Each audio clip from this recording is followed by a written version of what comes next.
Assalamualaikum warahmatullahi wabarakatuh. Perkenalkan, nama saya Parda Silvia Pratama dari program studi Pendidikan Guru Sekolah Dasar Reguler 2A. Di sini, saya mendapat tugas dari dosen saya, yaitu Ibu Dr. Rasmita Dila MPD, untuk menganalisis kasus yang sedang dihadapi oleh guru-guru SD pada pembelajaran daring selama pandemi COVID-19.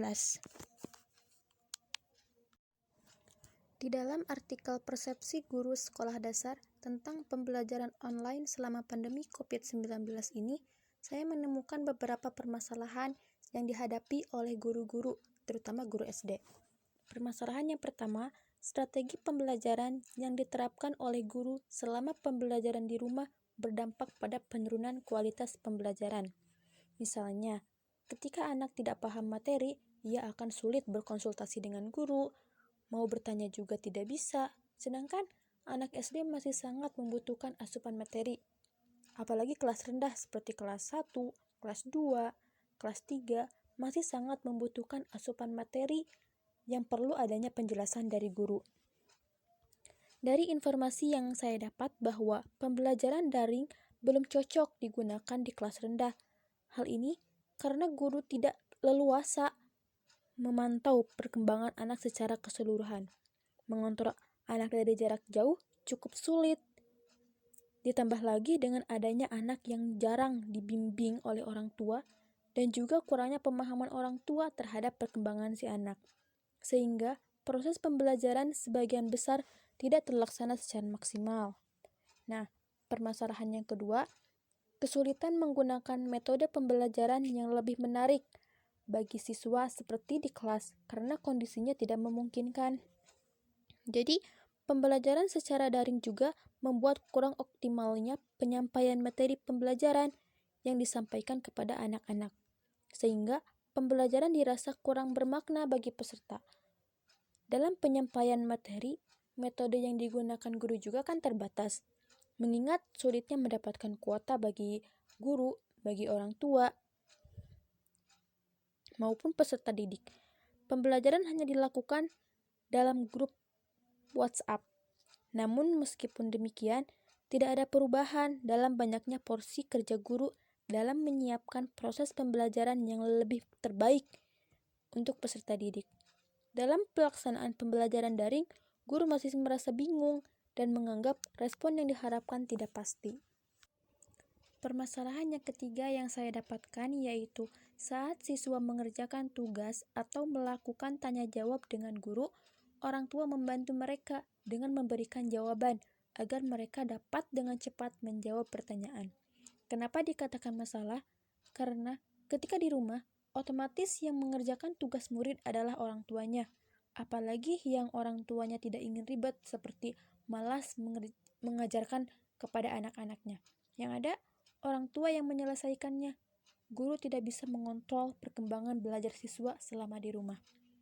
Faktor yang sangat berpengaruh adalah peserta didik di kelas rendah masih membutuhkan contoh langsung dari guru atau pembelajaran masih berpusat kepada guru. Sementara dalam pembelajaran daring, peserta didik hanya cukup diberikan tugas tanpa ada penjelasan langsung dari guru, sehingga banyak peserta didik yang tidak mengerti. Jadi, banyak orang tua yang membantu mengerjakan tugasnya. Dan permasalahan yang keempat, yaitu seorang guru tidak dapat secara adil melakukan penilaian yang meliputi aspek kognitif, afektif, dan psikomotorik dalam lingkungan online.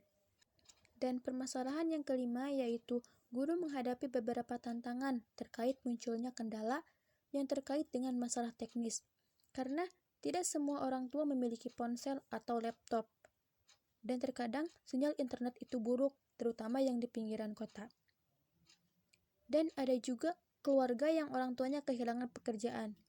Hilangnya pendapatan berarti berkurangnya juga biaya seperti layanan internet. Beberapa siswa tidak memiliki ponsel atau laptop yang biasa digunakan untuk berinteraksi dengan guru di kelas virtual. Nah, permasalahan dapat muncul apabila kendala teknis tersebut tidak dapat diatasi, yang mengakibatkan partisipasi siswa dalam pembelajaran tidak maksimal. Permasalahan yang keenam yaitu lingkungan belajar di rumah yang memungkinkan kurang kondusif, di mana aktivitas anggota keluarga siswa menimbulkan gangguan yang mengurangi konsentrasi yang diperlukan untuk memahami materi pelajaran. Dan masalah yang terakhir, siswa merasa bosan dan kurang bersemangat untuk belajar. Anak itu kan cepat bosan, apalagi belajar di rumah sendiri. Kalau di sekolah kan ia bisa bareng-bareng dengan teman-teman yang lain, bisa bermain, bisa berinteraksi, jadi belajarnya juga semangat dan materinya juga cepat dipahami. Selanjutnya, analisis.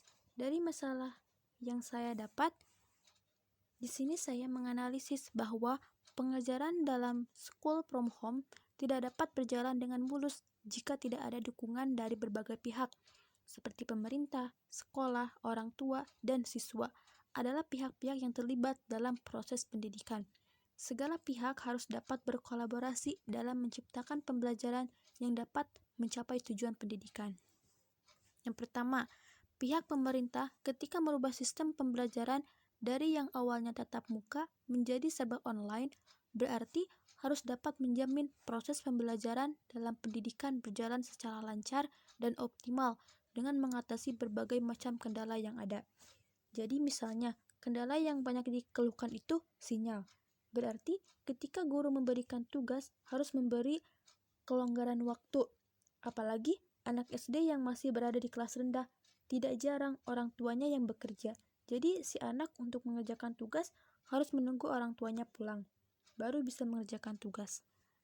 Yang kedua, pihak sekolah yang di dalamnya ada kepala sekolah, guru, dan lain-lain harus kreatif dan inovatif dalam merancang strategi pembelajaran yang tepat untuk dilaksanakan ketika pandemi COVID-19 dan menemukan cara agar proses pembelajaran efektif dan menyenangkan. Contohnya, ketika guru memberikan tugas di media WhatsApp, guru bisa menyertakan video pembelajaran yang bergambar, beranimasi, dan juga ada nyanyian-nyanyian yang berhubungan dengan materi. Jadi, guru harus bisa seefektif mungkin untuk membuat anak penasaran ketika membukanya tugas itu. Jadi, ada semangat juga untuk belajar. Dan yang ketiga, pihak orang tua juga harus mendukung proses pembelajaran. Salah satunya yaitu dengan mengusahakan fasilitas belajar siswa dan memotivasi siswa agar tetap serius dan bersemangat untuk belajar di kondisi pandemi. Untuk itu, orang tua memang dituntut untuk lebih kreatif dalam membangun interaksi dengan anak. Interaksi baik yang terbangun nantinya diharapkan bisa membuat anak tidak begitu kehilangan interaksi fisik yang biasanya dimiliki di sekolah bersama dengan teman-temannya. Misalnya, dengan cara bermain bersama, mendampingi anak membaca buku, bercerita, membuat kerajinan, berkebun, menggambar, dan sebagainya. Jadi, supaya anak tidak terlalu terfokus dengan gadgetnya. Dan yang terakhir, yaitu siswa juga harus tekun dan serius menjalani pembelajaran walaupun dalam kondisi pandemi. Harus sama seriusnya dengan ketika pembelajaran tatap muka berlangsung. Dan yang terakhir yaitu kesimpulan. Pelaksanaan pembelajaran daring terdapat ragam dampak dan kendala, baik bagi guru maupun bagi peserta didik, terutama sekolah yang menerapkan school from home. Persepsi guru mengenai dampak yang dirasa pada peserta didik ialah ketersediaan sarana dan prasarana yang kurang memadai. Perbedaan suasana saat belajar di kelas dengan belajar di rumah yang berpengaruh pada motivasi belajar peserta didik, serta kecenderungan gaya belajar daring ialah visual dan tulisan. Guru dan peserta didik merasakan terbebani oleh kuota internet, terlebih jika berada di kawasan yang terganggu sinyal. Pemantauan perkembangan anak terbatas, guru merasa tidak leluasa seperti di kelas. Untuk kedepannya perlu dievaluasi mengenai pelaksanaan pembelajaran daring sehingga memberikan hasil yang maksimal. Mungkin hanya itu yang dapat saya sampaikan. Kurang lebihnya mohon maaf. Wassalamualaikum warahmatullahi wabarakatuh.